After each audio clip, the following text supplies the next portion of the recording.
back at WNST, Towson, Baltimore, and Baltimore Positive. We are positively fully into the football season. We're going to have a Maryland Crab Cake Tour stop a little later on in the week. We'll be talking about that a little later on.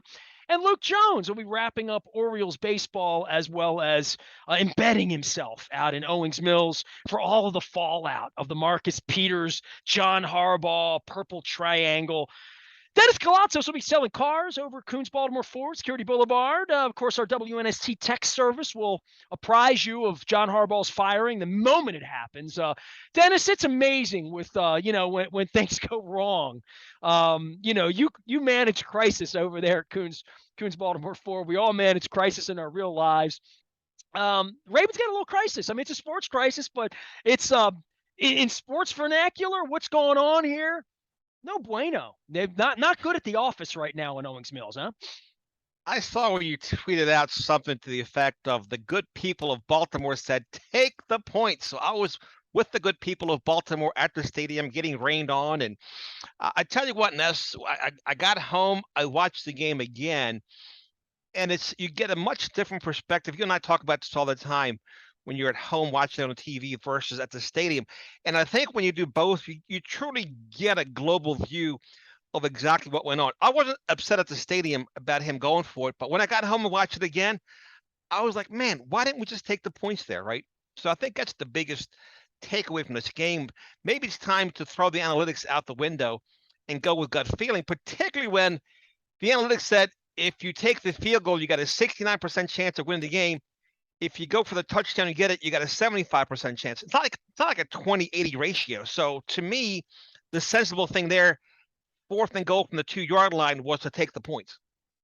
It speaks volumes in a lot of ways about the rambling, gambling John Harbaugh, and when he can stand in front of Luke Jones, who has read the analytics book. He knows you stick on 17 because he's been to the casino, right? I love all of this math because when it doesn't work out, it's like Donald Trump. I went with the numbers. For me, this is about, do you believe in your defense? And I will go old school, okay? So let me break out some Ted Marchibroda or even some Vince Lombardi. Okay, I can't think of any head coach before analytics. Okay, let's just go back last century. Let's take it from Billick backwards. Okay, Yep. Let's even leave Mike Tomlin out of this. Bring Bill Belichick into this. Okay, game's tied. You're at home. It's raining. You believe you're a good team. You need to win the game. You believe you have a defense. You believe that you have the best kicker on earth. Because a lot of the times this decision would be about, I hope Tony Linhart doesn't miss the chip shot. I hope that, Stover never missed those kinds, but he did that time in Miami against Cam Cameron, right? Like that field goal has been missed in the rain. So you could say, all right, it's 50-50. It's not 50-50. It's 99% that you're going to have a lead if you send the kicker out there. It's what's the percentage of getting 3 yards there on that play? I don't know. In a traditional offense, it's probably 40%. It's 3 yards, right? It was they were calling it 2. It felt like 3, whatever it was. But it wasn't a quarterback sneak play. It was longer than that, right? So they had to do something else with it at that point. Now, part of the analytics, though, Dennis, and Luke would speak to this, and Harbaugh would too, if I could ask him questions, but I'm not allowed to anymore. Maybe it's the length of my hair. I'm not sure. But Harbaugh would say, well, the analytics would say if we don't make it, they're first and 99. And then the Lamar threw the ball, and it wasn't for – so that threw off the algorithm, right? But the algorithm's the same. Every other coach in the history of the league, as I'm watching it on TV – as I've been subjected to do, I was drier, and that's $300 I can spend on a Fleetwood Mac belt buckle or something at this point. But I'm watching it, and I'm literally like, my dad would say, take the points, take the lead, put your defense out there. You might get the ball back again and have to kick a field goal that's 61 yards and like all of that. But if you really believe that if you give them the ball back, they're going the length of the field and going to score a touchdown anyway, if you really believe that, then you don't think your team's any good. And that is the concern I have, which is if 3 automatic points there with 4 minutes left in the rain, if you don't think that can get it done, then you don't believe in your football. Well, I supported him late last year when he kept going for it because there was no Marlon Humphrey back there, Marcus Peters. But now you have Marlon Humphrey back there. You have Marcus Peters. You have Marcus Williams. You have Kyle Hamilton. You got guys with range that can run. And I flash back to 2012, Nestor, New Orleans at the Super Bowl, when the Niners said we're inside our 5-yard line and had 4 tries. I kept thinking what Ray Lewis would say. They're not in until they're in, right? Same thing in Sunday's game. They weren't in until they were in. To say at the post-game presser that they're going to drive down the field and do this to you, you're right. And I didn't mind Marcus Peters going after him. And I do think it says a lot when a player wants to fight a coach on the field at the end of a game. I think the frustration is there by him, by the defense. I think they're tired of it, and they should be. He should have taken the points and let the defense try to stop Allen in the rain in front of a raucous crowd, home crowd. Wind, rain, all of these things. Ball up in the air, ball goes up in the air. Marcus Williams comes down. You win the game by 3. Happen. I mean, but you have a lead. And you have a lead. You had a lead. It's like taking points off the board at that point. Exactly. You take the points. That's exactly what he did. He took the points off the board. Take the damn points. It was inexcusable. It spoke of arrogance. It spoke of stupidity. And I'm a John Harbaugh guy. You know that. I've supported him. I cannot support that again. I cannot support that anymore. His feel for the game, I don't know if he's lost his mind completely. I mean, if you're going to rely on analytics alone, you don't need a coach at $12 million a year, whatever he's making, to make those calls. Well, the analytics part of it goes out the window when Lamar throws the lollipop, right? So you're trusting your $23 million quarterback to not make these mistakes. I mean, what does it say that he trusted his quarterback to not screw up? The quarterback screwed up, didn't trust his defense, and then the defense went out there and wet the bed anyway, right? And they did. The other thing about being online and when you're watching the game on TV and they're showing replays, or not in some cases, they never ever show the interception, whether the 2 feet, the Ravens interception, who picked the ball? Somebody picked the ball and double tapped. Who was it? I'm trying to think. First half. I don't remember who it was. Or was it Duvernay? It was Duvernay catching a pass? Yeah. Duvernay the 2 that. feet in, they never showed because he did drag it. I went back and I slowed it was down. Close, and it looked to me like he was in. But even on replay, what I'm saying is watching the game on TV is frustrating as hell for me. I mean, it really is, especially when Marcus Peters is going nuts and they pull the camera off him and I can't figure out who was going, I didn't know exactly what all that was in the aftermath. He pulled his helmet off. I'm telling you, he pulled his helmet off right away. I mean, he was pissed right away. And I'm thinking, what's he mad about? It didn't hit me. He was mad on the field. You could see demonstratively. He took his helmet off. When OA pulled down Singletary, I think it was Marlon Humphrey who was second to the tackle, and he had the hands in the air like, what are you doing? Well, Calais Campbell put his hands on his helmet like, what are you doing? They were supposed to let the guy score. But then on the ensuing play, they let Josh Allen just fall forward for 2 yards to get a first down inside the 1 yard line. They were discombobulated. They were poorly coached at the end of the game.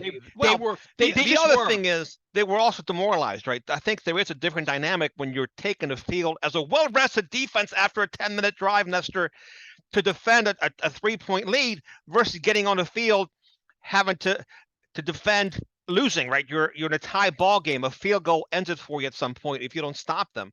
I think it's a different dynamic, and that's what happened. It took the wind out of the sails of a rested defense in that fourth quarter.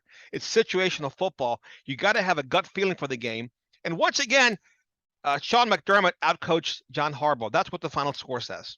Well, there's no fear of John Harbaugh for Marcus Peters to be pulling that down on the field in front of you, me, the kids, the wives, the television cameras, ESPN. Like, I don't know how you come in Monday morning and you say, dude, you're a 30-year-old guy. You've been in the league. What are you doing to me as a coach? And there's also the point where, like, What does the locker room think? How does John get in front of the room today after making those decisions? Half the room knows he doesn't believe in him, and the other half thinks he put it on the cape of Superman, and Superman threw the pick.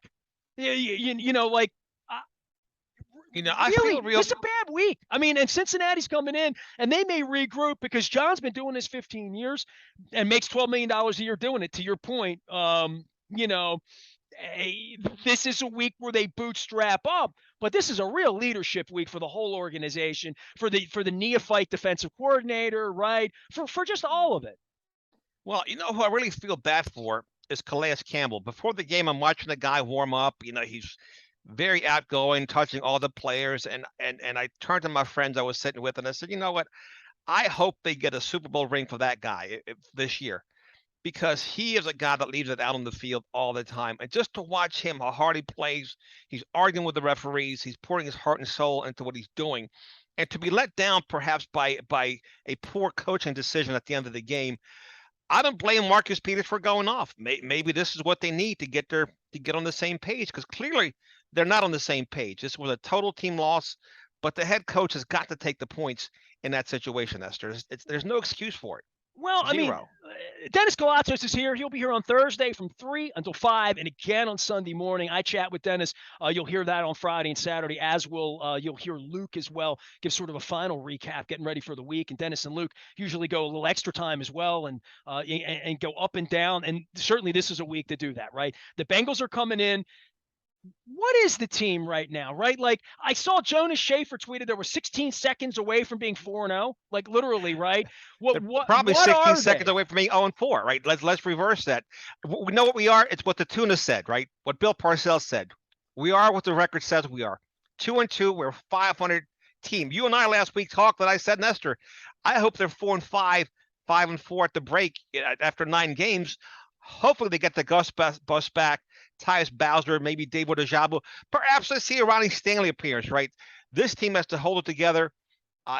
Justice Hill going out in the second half was really, really bad. He was the running back with the juice. He was able to break some runs to the outside. This team has to hold it together at the midpoint. Hopefully they can get together and make a run. But right now, who they are, they're a mediocre, average team. That's what the record says they are. Well, they moved the ball, and Lamar's improved, but then I'm thinking, where's Patrick Queen? Where's the secondary in general? Where's Kyle Hamilton? Well, they couldn't tackle. They couldn't tackle in the second half. Right now, who does that fall on? The poor tackling. Well, they don't tackle in practice, so that's. And I'm not saying they should, but they don't. The Bills tackled better in the second half. I mean, it was a tale of two halves. And the other thing that's really stuck out to me, Nestor, is Lamar Jackson's not very good in inclement weather. When the ball is wet, he struggles. He doesn't like wet weather. He doesn't like cold weather. So, speaking about his contract, right, which we'll talk about it once again, does he want to play for a dome team? Does he want to play for a team down south? If I'm in his circle of influence, if I'm his agent, that certainly has got to be a consideration. So, to me, if the Ravens want to keep this young man under contract, they better get a deal done now before these things start to come into play. But he's definitely – You're not getting a contract done now. I mean, but you talked about that would be the shocker of all shockers if Bisciotti says, here's $232 million guaranteed. Come on in. We love you a long time. You're our guy for the next 6 years, guaranteed. I don't think that's coming in week 6 or 8 or 10. It has. I mean, they've signed Chris McAllister. They've done deals. They did Ronnie Stanley in the middle of the year, right? Those are 2 contracts, and maybe right. Thinking about the contracts in the middle of the year, maybe that's not such a good thing, Let's pick 2 different players that they did that with. But you said it last week. Does this team want to travel to Buffalo to play the Bills in January or late December? No, of course not. Because again, this quarterback, as much as we love him, as much he's an MVP conversation, and one game does not a season make, he's not an inclement weather quarterback. He just isn't. Well, I've done Chicken Little all week. Sky's falling, right? It's terrible. Harbaugh, blah, blah, blah, Marcus Peters and all that. Then there's the point of Steelers aren't any good. Browns aren't any good.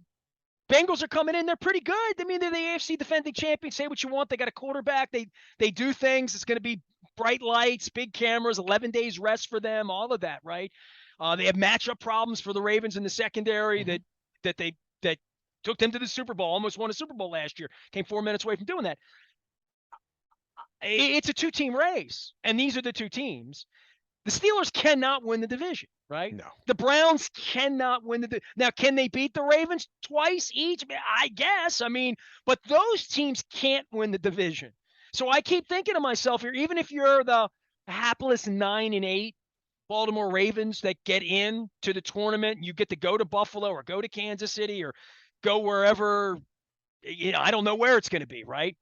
But getting in the tournament and being the best team in this division, the air's out of the tires in Cleveland and Pittsburgh. That makes this even more important to me, that they're struggling at a point and they have deficiencies at a point where the Bengals are coming in here. They lost 5 games in a row at home now, right? Now, they're a favorite as the week starts against the Bengals. And I wrote in my column this week about being a 3-point dog and Vegas not thinking Harbaugh would take the 3 points there, because that would have moved the line dramatically had they taken 3 points there if you'd bet on it. But now the Ravens are a favorite against the Bengals.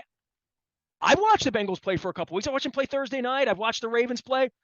I don't know how you make the Ravens a favorite this week. I don't know what there is to love about the Ravens in this matchup against the Cincinnati Bengals. Yeah, I mean, if you're a betting man, you'd have to give the points and take the Bengals. This is a team that scored 82 points on the Ravens last season, and there's no indication that they won't be able to do the same this season. So it's a huge game, but like you, I am stupefied of how they could be favored in this matchup. I have no idea. I'll flash back to the Bills game though. Josh Allen, he made a throw in the fourth quarter to Dawson Knox over 2 of our guys. That guy's a dude. That guy's a baller. That guy's a player. He is just a fantastic quarterback. We've seen a lot of that. Tua Tagovailoa before the head. We could talk about that. But Harbaugh's out spouting off about the Dolphins making decisions, and then he's got decisions on his own field 48 hours later, head coaching football decisions that didn't work out. And to some degree, the respect for Josh Allen's built in, right? Harbaugh believed he was going to drive the length of the field. I didn't believe Harbaugh that. believed that. I didn't believe that. I guarantee you that there's not a single person on the Ravens defense that believed that. As competitors, they were all shocked they didn't take the points. They were ready to get on the field to defend a 3-point lead. They didn't get a chance to do that. It's just and against the history of football. I mean, like to our point, message. We've been watching this a long time. There was one book for 100 years. The book said, "You're home. It's wet. It's cold. We came close. The 2-yard line's not good enough. We have an automatic kicker. Let's go on the field with 4 minutes left and look up on the scoreboard, and we're winning. And let's take our chances that can be good enough. Winning can be good enough if we believe in the defense. And if it's not, we weren't good enough, and it's on the defense. The defense let down, and we lost the game at home in the wind and the rain because of the defense. I think I could live with that better than what you saw. And the defense played well enough to win, right? They gave up 23 points, which in the league with the state of the offense and how it's favored, you know what? 23 points isn't a lot. I mean, the Ravens didn't score a point in the third quarter. Should have scored at least 3, right, at the most critical juncture of the game, but that didn't happen, did it? And so when they win, when they beat teams, coach gets the credit. When they lose, he gets the blame, and rightfully so. Dennis Koulatsos is here. He will be there with you on Thursday from 3 until 5, and again on Sunday morning. He's out at Coons Baltimore Ford. Give me a little update here, a little fall motor vehicle update from Ford Motor Company and what you got going on over there at Secured Boulevard. Ford Motor Company, we have enough vehicles coming in. We have more than the average dealership, of course. There's nothing average about Coons Ford of Baltimore. We have some Lightnings, some Broncos, some Mach-E's, all the latest and greatest stuff. The nice thing is, with fall, they're falling prices on the used car market. It's kind of softening up a bit. So if somebody's looking for a deal, what does that mean? To soften up a little bit? Is just more cars are being sold now that people are buying more cars? Prices are coming down. They're a little bit of deflation going on with the used car markets. Your used 2019 cars no longer worth $34,000, huh? No, it's worth about 30 grand. There's about a 10%. Okay, there's about a 10% drop in prices, so people can actually save some good money right now on the late model pre-owned vehicles. So it's a fantastic time to come out, take advantage of the savings. No, you got some nice ones. Yep, it's going to go back up again in the spring market. So right now, between now and let's call it January 1st, people have a real chance to save some real money on a pre-owned vehicle. I don't know anything about your industry, but I would say a lot of people probably drove a lot less in those 2018-19 vehicles in 20 and 21, right? You got it. They're probably just lower mileage just in general, right? Oh, you got it. You're all over it. Yeah, absolutely. Pre-loved is what you would say. great times to save money on a pre-loved automobile. Absolutely.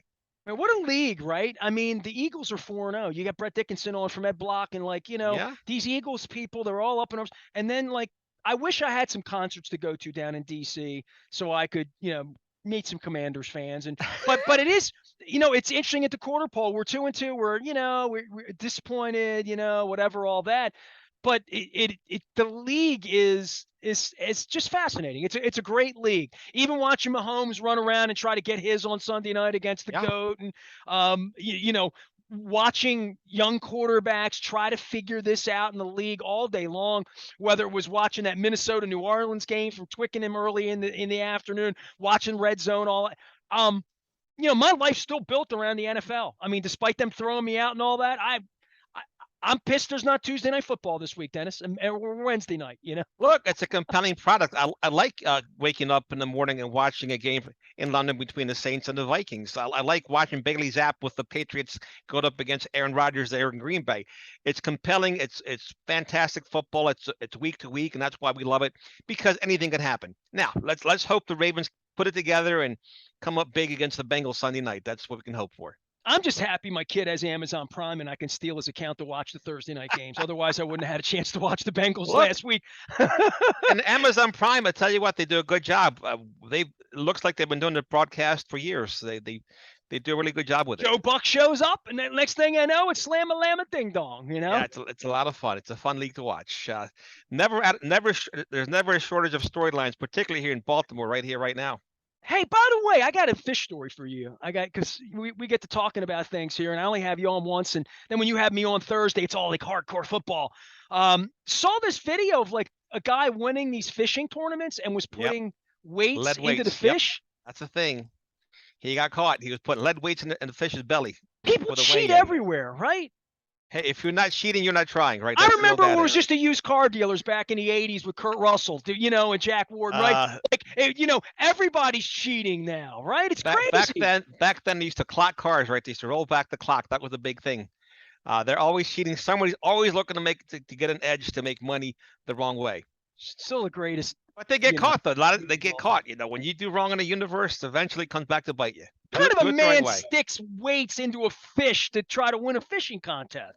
A dishonest man, a man you don't want as your next door neighbor, a man you can't trust with your money or your wife. How about that? That's when you know you have a good man. Absolutely. Or your life, absolutely. Yeah, absolutely. Dennis Koulatsos, you can trust him. He's had a Coons Baltimore forward. The Koulatsos Show is also a way to find him out on the Twitter thing. He'll be here on Thursday from 3 until 5, getting you ready for the weekend, getting you ready for that Amazon Prime game, as well as prime time Ravens and the Bengals on Sunday night. I'll be watching Red Zone all day, here where it's warm and dry and all that stuff. And Coach Harbaugh doesn't have to deal with me after the game. And I don't have 1 a.m. traffic to get home on Sunday night. It looks so pleasant out there on Sunday, Dennis. Did you get wet? I have seats. I have seats all over the stadium. I have a pair that's undercover, about 4 rows back. So I did not get wet. I had a wonderful time. All right. Well, that's good. I always like getting wet at the games. It was a little problematic when your hands get cold on the glass and you're trying to tweet, and in the modern era. But I put a picture up Sunday of me at a game a couple years ago. It rained every week, right? It was 18, 19, one of those seasons. Oh my God, the weather was horrific every single home game. And I had my purple poncho that's now in retirement. If you need it, you can have it. But I never minded the wet. I never minded the cold. We loved the snow games, our favorite game ever, right? That Minnesota Vikings game. So bad weather used to mean bad things for the visiting team, right? That was part of our. Yeah, but I think bad weather nowadays means bad offensive play by the Ravens. I just don't think. Look, I'm a big Lamar Jackson fan. You know this, but I don't think he plays as well. Maybe no quarterback plays better in inclement weather, but I think it affects him more than others. Dennis will affect you on Thursday and again on Sunday morning. Be back here next Monday, bleary-eyed after a late Sunday night of National Football. Chris Collinsworth's coming to town, so it's always my favorite. Tirico and I get along just fine, but Collinsworth, not so much. I'm Nestor. We are WNST, AM 1570, Towson, Baltimore. We'll get along better if Chris Collinsworth calls a victory on Sunday night. We never stop talking Baltimore. Positive.